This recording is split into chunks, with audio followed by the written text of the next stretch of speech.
Hey guys, it's Becky and today I'm going to be talking about The Lost Witch by Melvin Burgess. The Lost Witch is a YA fantasy book which follows Bee, our protagonist, as she learns she's a witch and learns that she is being hunted by witch hunters. The blurb actually is, Bee has started to hear and see things that no one else can, creatures, voices and visions. Then strangers visit her and tell her she is different. She has a rare powers of a witch. They warn Bee she's being hunted. Her parents think she's hallucinating and needs help. All Bee wants to do is get on with her life and to get closer to Lars, the mysterious boy she has met at the skate park. But her life is in danger and she must break free. The question is, who can she trust? I feel like that blurb does not completely give the picture of what this book is about. This book is very much about family, and there's family in Bee's family and how they react to one another, and there's also family of the witches, and then there's the family of the witch hunters. And there's a very large emphasis on Bee has to help witches because they're part of a bigger family because they have powers. And I don't think that's really emphasized before you read the book, so when you go into it you are a bit like, oh okay, this is what this book's about. That's fine. I wanted to pick up The Lost Witch originally because I really enjoyed a book by Melvin Burgess when I was probably about 12 or 13 years old. I read Burning Izzy and I vividly remember how much I loved this book, and that I went on a bit of a binge read of different witchy books afterwards because I enjoyed it so much. Unfortunately, The Lost Witch just doesn't live up to expectations when you compare it to a nostalgic, I guess, childhood read over me now who's reading often to review things like this. I do think this must be the same for multiple other people who've read other of Burgess's works. I don't think this is the best book he's ever written, unfortunately, as it only has 2.7 stars on Goodreads, which is less than many of his other books. For me, I definitely think I went in with really high expectations of what this book was going to be, and they just didn't deliver. And I think maybe these expectations were a little too high due to the fact I was basing it off my 12-year-old self really liking a book. And because of this, I think if it was a random book or it's my first time reading Melvin Burgess, I probably would have liked it a little bit more. And I will actually try to read more of his books, and probably not a fantasy genre because he's wrote quite a few other ones. But the good things I can say about this book is that it's a really quick and easy read. It's about 320 pages and you can probably see actually, it's not big at all. I got through this in probably 2 days and I kind of raced through it quite a bit, and I was in a very good reading week.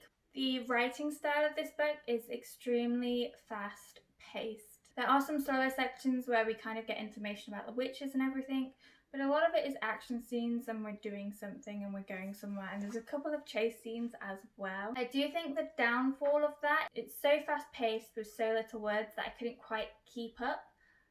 So there's a chase scene and then suddenly we're somewhere else, and I felt like that just brought me straight out of the book. On top of this, it's a really fast book, but it covers like a 2-year span. We get the beginning and the end and then a little snippets of the middle bit. And this felt quite weird to me. I thought it would probably have been better if it was longer, if it was 2 books and maybe like snippets of the 2 years were written about more maybe. Another thing that I really liked was that the witches are really unique in this book.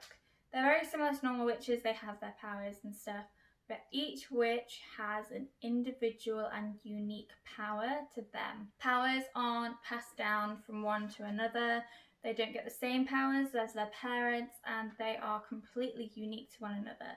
So if you really need a really useful power, you really need to be on that one witch's good side in order to use it. And if you're their enemy, then you're probably not going to be able to do it, and there's not another witch that could. I found that this uniqueness kind of drew me into the story a bit more because I wanted to learn more about what other powers different witches had, I wanted to meet more witches, and I also wanted to see how it all played out and which some of the powers obviously are more useful than others in everyday life, some are probably more action based. I want to see how all these powers would play out in more of the big picture of this war that is talked about. On top of this, the witch hunters actually remind me of kind of the headless hunt in other stories. They hunt down witches and they actually steal their powers and use them whilst they're hunting other witches. This meant that both sides had kind of magic properties despite the witch hunters hating magic. And because of this, I felt like it had a lot higher stakes because you're not thinking, oh, well, they're witches, they can just use their powers to get out of danger because the other side also has these powers. This magic system of having unique powers and being able to steal powers really intrigued me, and this is probably the main reason why I kept reading throughout the book.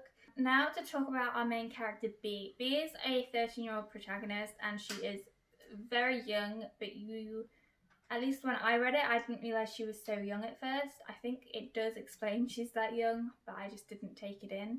And then by the end of the book, she's 15, so she's still a child throughout the entirety of the book, but I don't think she really changes from 13 to 15, which I found really strange because of the things that happened to her. In general, she's very plain, she's very naive, and she doesn't know what's going on, and she does need people to tell her what's happening, which in most cases, they just don't. They haven't told her enough.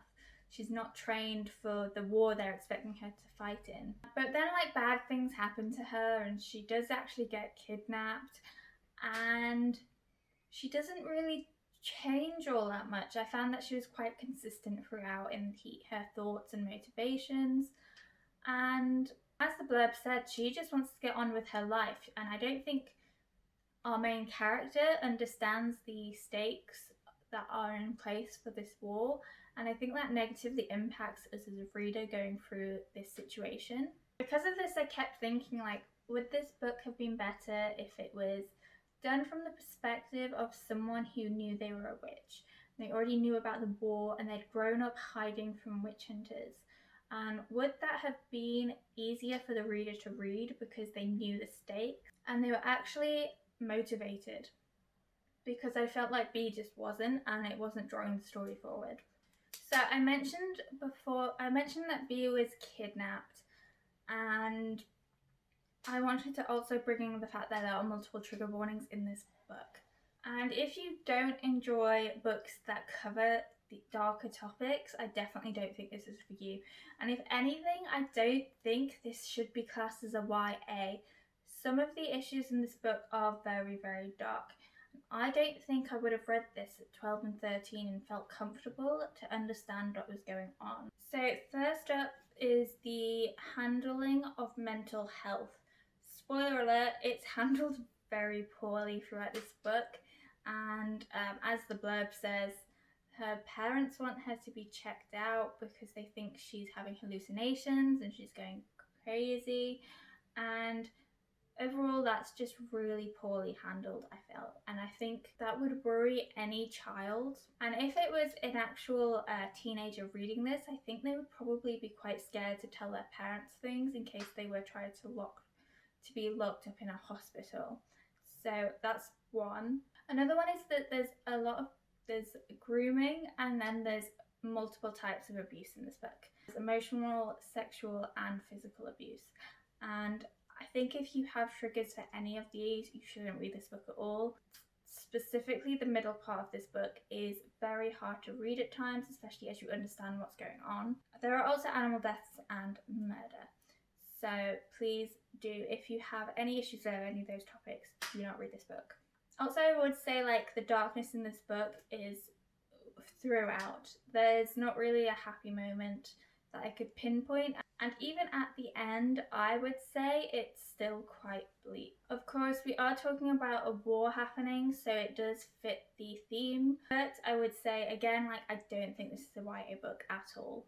The reason why I think it's been classed as YA is because our main protagonist is 13 to 15, and I don't think that it should be the reason why books are classed this way and marketed to teens. I feel like overall I've been very negative about this book, and I do apologise for this. I quite enjoyed the book, and I don't really shy away from darker topics, so those things didn't really bother me as they would other people, but there were issues such as my expectations, What I did like was the overarching storyline. I really did enjoy the kind of war storyline and what was going on with the witches, and I enjoyed the witches' powers, magic systems, and how the Headless Hunt kind of steal powers. My main issues with it was that I didn't think it was a YA book. I didn't really like our main protagonist. I thought a different point of view would have worked a lot better, and also it didn't live up to my expectations of what Burning Izzy was. I didn't get that same feeling while reading it. Despite this, I'm definitely going to pick up more of Burgess's work because I do think he has really creative ideas and he's a good writing style, and I feel like I read the book quite quickly because of his actual writing. So I did enjoy it in that perspective. I hope you guys like watching this, and I hope to see you again soon.